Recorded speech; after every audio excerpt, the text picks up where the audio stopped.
పిల్లవాడు cricket batting లో 150 రూపాయలు పోగొట్టేస్తే ఆ రికవరీ కోసం 10 మంది కుర్రాళ్ళు సైకిల్ వేసుకుని వచ్చారు. అంటే ఏ స్థాయికి మనం వెళ్ళిపోతున్నామో అది లక్షల్లో పోగొట్టున్నారు పిల్లలు. బయటికి చెప్పుకోవడానికి సిగ్గుపడుతున్నారు పేరెంట్స్. చెప్తే మాకు క్షేమం సిగ్గుపడాలని చెప్పి మన ఆలోచనలు ఉన్నారు. క్రికెట్ బెట్టింగ్ మీద కూడా బాగా దృష్టి పెట్టాలి. పోలీసు యంత్రాంగాన్ని నేను ఈ సందర్భంగా రిక్వెస్ట్ చేస్తాను, గట్టిగా ఉండాలి. Policing should be very strong. ఎక్కడ కూడా లాక్సిటీ లూజ్ గా ఉండడానికి వీల్లేదు, గట్టిగా ఉండాల్సిందే. సందర్భాలు కంట్రోల్ అవ్వాలంటే పోలీసు టైట్ గా వ్యవహారం చేయాల్సిందే. నేనే రిక్వెస్ట్ చేస్తున్నాను, ఒక రాజకీయవేత్తగా నేను రిక్వెస్ట్ చేస్తున్నాను పోలీసు యంత్రాంగాన్ని, దయచేసి మీరు మూడు పొట్టాలించేయండి, కేసెస్ స్ట్రాంగ్ గా ఉంచండి, కంట్రోల్ చేయండి. తద్వారా ఎంటైర్ థింగ్ కంట్రోల్ అవుతుంది. ఒక్కడు గొలుసు పెట్టుకెళ్ళి తీసుకొచ్చి కాళ్ళు చేతులు కొట్టి లోపల పారేయాలి. మళ్ళీ ఒక్కసారి జరగకూడదు అలాంటి సందర్భం. ఆ డిసిప్లిన్ మనం తీసుకురావాలంటే పోలీస్ యంత్రాంగం కూడా స్ట్రాంగ్ గా పనిచేయాలనేది నా రిక్వెస్ట్. వాడు ఏం చేస్తాడు, రోడ్డు మీద పడుకుంటాడు బస్కి అడ్డంగా పడుకుంటే ఎందుకు లేవున్నాడు? నార్మల్ బిహేవియర్ లేదు మనుషుల్లో, మనుషులు మారిపోయారు. ఇది పరిస్థితి. ఎలాంటి సందర్భం ఇవన్నీ కూడా తరచి చూస్తూ ఉంటే అందరూ రెస్పాన్సిబుల్ గా ఉన్నాం. మనం ఎవరు రెస్పాన్సిబుల్ ఉన్నారు ఇక్కడ అంటే నేను అంటున్నానని దయచేసి ఏ ఒక్కరు నెగిటివ్ గా తీసుకోకండి. నాకున్న ఉద్వేగాన్ని బాధని నేను చెప్తున్నాను. ఒక సందర్భం ఇది చెప్తే పోలీసు వరకు ఆఫీస్తుంది. ఈ సందర్భం చెప్తే కుర్రాళ్ళ దగ్గర నుంచి ఫోన్ కాల్ గాలిలో ఉన్న మదర్కి మీ అబ్బాయిని స్టేషన్లో పెట్టాం. పోలీస్ అయిన దగ్గర నుంచి ఈ కాల్ అర్జెంట్గా 2 లక్షలు పంపకపోతే మీ అబ్బాయి బయటకు పోడు. 2 లక్షలు వస్తే 1.5 లక్షలు అబ్బాయి తీసుకున్నారు. 6 లక్షలు పోలీసు లాంటి వాడు ఒకరు తీసుకున్నారు.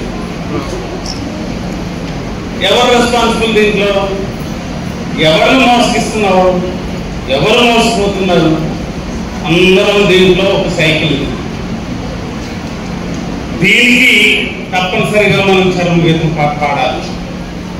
గట్టిగా పోలీసు వ్యవస్థ పనిచేయాలి, గట్టిగా పోలీసు వ్యవస్థ పనిచేయాలి. అది నా వాదన. డిఎస్పీ గారి గురించి నేను ఎలా మాట్లాడుతున్నాను దయించి మిస్అండర్స్టాండ్ చేసుకోకండి. నైట్ పెట్రోలింగ్ చేయమన్నాను నేను, తిరగండి నైట్. రాత్రి పూట అడెవడో కమ్మతో వచ్చి ఈ డాష్ బోర్డును కొట్టేయటం, ముందును కొట్టేయటం, మెర్సిలెస్ గా అరెస్ట్ చేయండి. మెర్సిలెస్ గా ఎక్కడా టాలరేట్ చేయద్దు. 1% కూడా మీరు రిలాక్స్ అవ్వాల్సిన అవసరం లేదు. ఈ విషయంలో గంజాయి ఎక్కడి నుంచో వస్తుంది అంటున్నారు. డబ్బులు ఎక్కువ వస్తున్నాయని చెప్పి వ్యాపారం పెడతాడు వాడికి. కేజీకి 20,000 రూపాయలు వస్తుందంట ప్యాకెట్ చేస్తే. దానికి ఇక్కడ వ్యాపారం చేస్తాడా? మెర్సిలెస్ గా తీసుకెళ్ళి అరెస్ట్ చేయాల్సింది. కాకపోతే టాలరేట్ చేయకండి. ఒక్కడు దొరికినా సరే తీసుకెళ్ళి లోపల. ఎందుకంటే భయం ఉండాలా, అరెస్ట్ చేస్తారనే భయం ఉండాలా. భయం లేకపోతే సొసైటీ కంట్రోల్లో ఉండదండి. పిల్లాడు అల్లరి చేస్తుంటే తప్పు జరుగుతుందండి. దండం లేని పిల్లాడు చెడిపోతాడని సామెత మనకు తెలియదు. అలాగే ఏ సొసైటీ కూడా డిసిప్లిన్ లేకపోతే ఆ సొసైటీ చెడిపోతుంది. తప్పనిసరిగా మనం గట్టి ఇది చేయాల్సిందే, డిసిప్లిన్ చేయాల్సింది. పోలీస్ యంత్రాంగం నేను అడుగుతున్నాను, నేను రిక్వెస్ట్ చేస్తూ ఉన్నాను, తప్పనిసరిగా మీరు నైట్ పెట్రోలింగ్ చేయాలి. తప్పనిసరిగా నైట్ పెట్రోలింగ్ జరగాలి. అలాగే అరెస్టులు ఎక్కడైతే వయలేట్ చేస్తున్నారో ఎక్కడైతే ఇలాంటి ఎలిమెంట్స్ వస్తున్నారో వీళ్ళందరినీ కూడా కంట్రోల్ చేయాల్సింది. కుర్రవడాలని పెద్దవడాలని ఎవడైనా అవ్వచ్చు కాదు. గంజాయి మీద ఉక్కుపాదం పెట్టాల్సిందే. ఇది నాకు బిగినింగ్ నుంచి నేను ఇస్తున్నాను. 3-4 నిమిషాలు దీంట్లో క్విక్గా మాట్లాడతాను. మహిళలందరూ ఉన్నారు ఇక్కడ, ముఖ్యంగా మహిళా సంఘాల సభ్యులు ఉన్నారు ఇక్కడ, ఆశా వర్కర్స్ ఉన్నారు, నర్సింగ్ హోమ్ చిల్డ్రన్ ఉన్నారు, అలాగే వేద college students, Chaitanya college students, మహిళా పోలీస్ సిబ్బంది అందరూ ఉన్నారు. ఎందుకంటే నాకు మంచి ఆపర్చునిటీ దొరకదు. క్విక్గా నేను 2 నిమిషాల్లో నేను ముగించేస్తాను. వినడానికి సబ్జెక్టులు కనపడతా ఉన్నాయి. మహిళలకు సంబంధించిన రక్షణ, శక్తి యాప్ అని చెప్పారు. తప్పనిసరిగా ఇది యూస్ఫుల్గా ఉంటుంది మనకి. ఈ యాప్ను వాడుకోవాలి. శక్తి టీమ్స్ అని చెప్పారు ఇక్కడ మనకి. ఈ టీమ్స్ రెస్క్యూ టీమ్స్. ఆ అమ్మాయి బాగా ఎక్స్ప్లెయిన్ చేస్తారు. ఒక కానిస్టేబుల్ అనుకుంటారు, ఎస్ఐ గారు ఎక్స్ప్లెయిన్ చేశారు. సో ఈ రెస్క్యూ టీములు కానీ, శక్తి టీములు కానీ ఆ యాప్ని కంటిన్యూస్గా మనం పబ్లిక్లోకి తీసుకెళ్ళాలి. అవేర్నెస్ బిల్డప్ చేయాలి. ఇది చాలా ముఖ్యమైనది. మన పని మనం చేసుకోవడంతో పాటు కొంత సోషల్ రెస్పాన్సిబిలిటీ కూడా తీసుకోవాల్సిన అవసరం.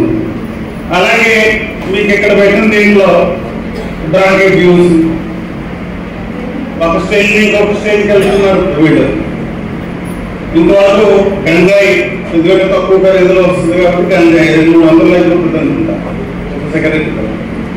మరి అదే డ్రగ్ వాడాలంటే 3-4 అవుతుంది.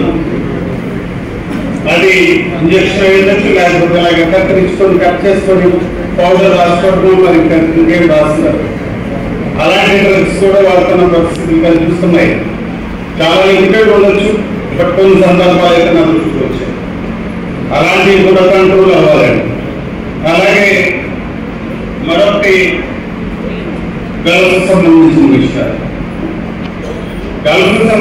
విషయాల్లో పూర్తిగా మనం ఈ రోజున దృష్టి పెట్టాల్సిన సమయం వచ్చింది. నేను మొదటి నుంచి అనుకుంటా ఉన్నా, దీనికి ఒక సెల్ హెల్ప్ లైన్ పెట్టాలి. వెళ్తున్న వాళ్ళకి, వచ్చే వాళ్ళకి అందరికీ కూడా ఒక కంట్రోల్. ఎంతమంది వెళ్తున్నారు, ఎంతమంది వస్తున్నారు, ఏం చేస్తున్నారు, డబ్బులు ఎలాగ ట్రాన్స్ఫర్ చేస్తున్నారు, ఇవన్నీ కూడా హెల్ప్ లైన్ లాంటి పెట్టి కంట్రోల్ చేస్తే తప్ప మన దగ్గర 10,000 నుంచి 12,000 మంది ఉంటారు మన నియోజకవర్గంలో. దీనిలో సబ్జెక్ట్గా డీల్ చేయాలని నా వాదన. తప్పనిసరిగా చేస్తాను. పోలీసు యంత్రాంగంతో కూడా వారిని కూడా రిక్వెస్ట్ చేస్తాను దీనికి సంబంధించి. దీనికి స్టేట్ గవర్నమెంట్ లో కూడా ఒక ఏజెన్సీ ఉంది. దాన్ని ఇక్కడ కూడా ఒక బ్రాంచ్ లాగా ఓపెన్ చేస్తే బాగుంటుంది అనేది నా ఆలోచన. ఎందుకంటే గల్ఫ్లో వచ్చిన నష్టాలు 1-2 కాదు. ఈరోజు ఫ్యామిలీస్ డీజనరేట్ అయిపోయాయి. ఫ్యామిలీ సిస్టమ్ లేదు.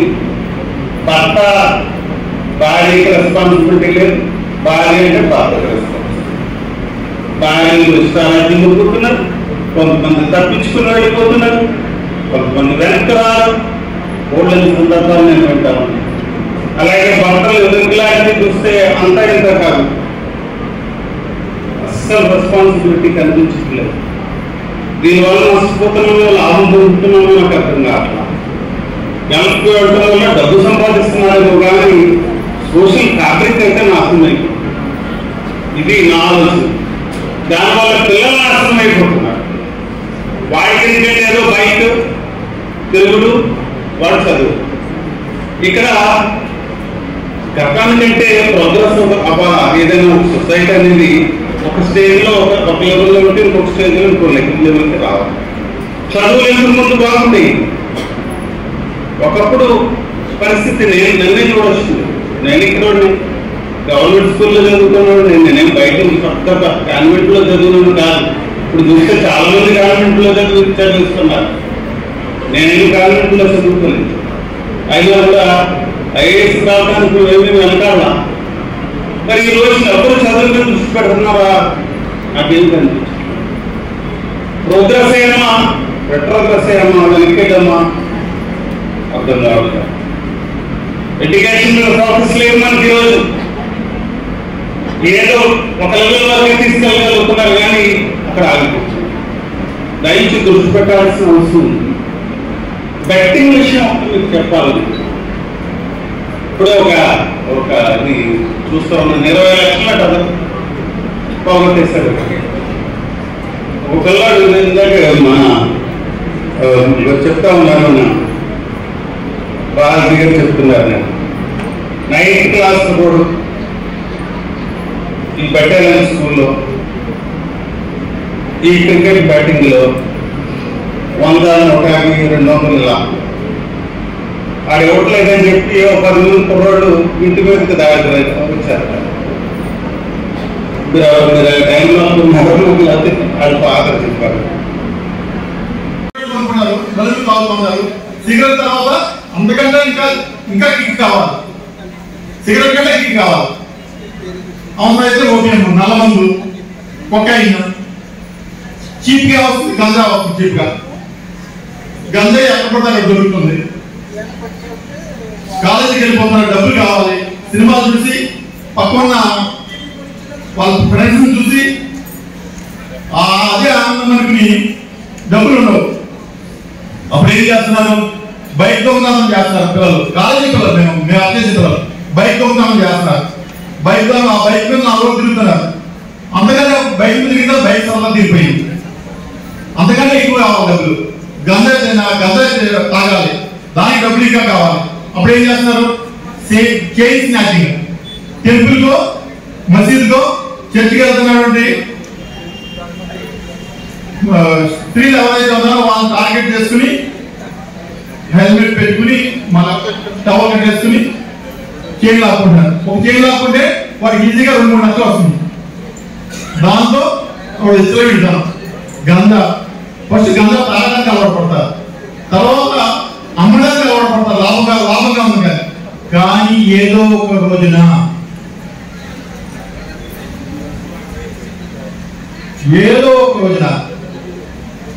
చట్టం అంటూ ఉంది, చట్టానికి పట్టుబడతారు.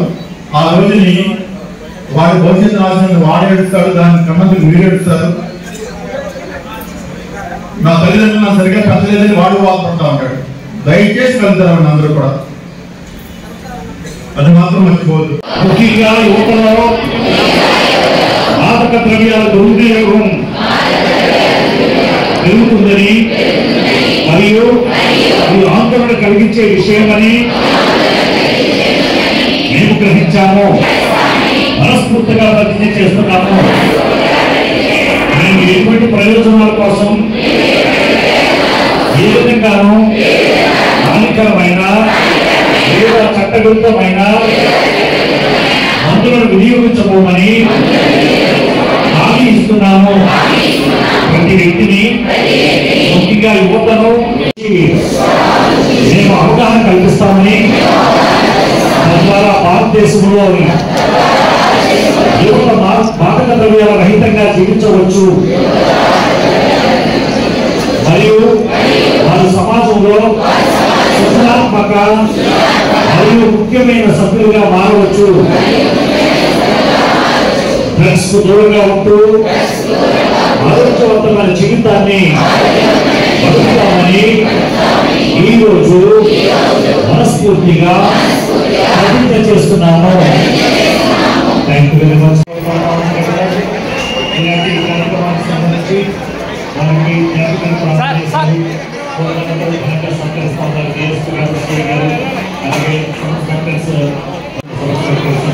వాళ్ళంతా కూడా ఘనంగా సత్కరిస్తా ఉన్నారు. సో ఈ కార్యక్రమంలో